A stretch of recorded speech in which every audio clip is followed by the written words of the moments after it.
为了要纪念唐德宗律师对台南的付出，这唐德宗纪念协会今举办追思会，现场除了有这在地乡亲参加以外，也有日本的贵宾的专工来到台湾致敬。另外，唐德宗的故居特别征收好势啊，协会是希望透过这个空间来延续伊坚持正义加人权的精神，让民众更加认捌到这位历史人物。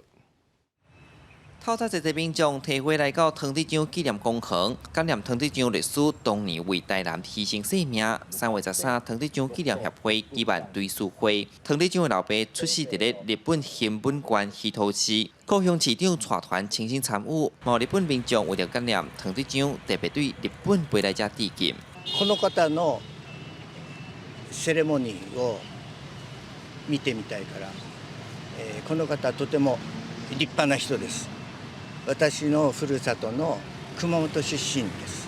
过去也奋斗，以这种精神是即摆少年人通学习的，人唔领正义尔，你若无勇气，你嘛无法当牺牲家己。唐德宗伊就是这种人。这间90外栋的古厝是唐德宗的故居，本正涂骹拢是建筑不废材，佮加上老旧的漏水。协会2年前开始订设募款，经过1档外征收，即阵伫228事件78周年纪念馆重新对外公开。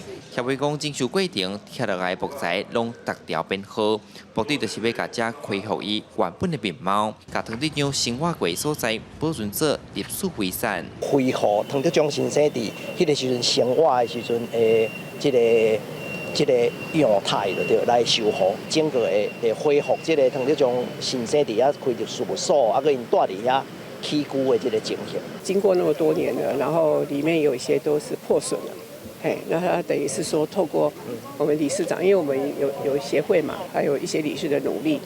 所以就是能够修复。目前若要参观纪念馆，就要主文登记。主办单位讲，这是一个反思历史的所在，嘛希望后民众了解唐德宗坚持正义甲人权的精神。伊嘛讲未来邀请相关团体做伙办讲座、展览等活动，做伙传承正义甲勇气的价值。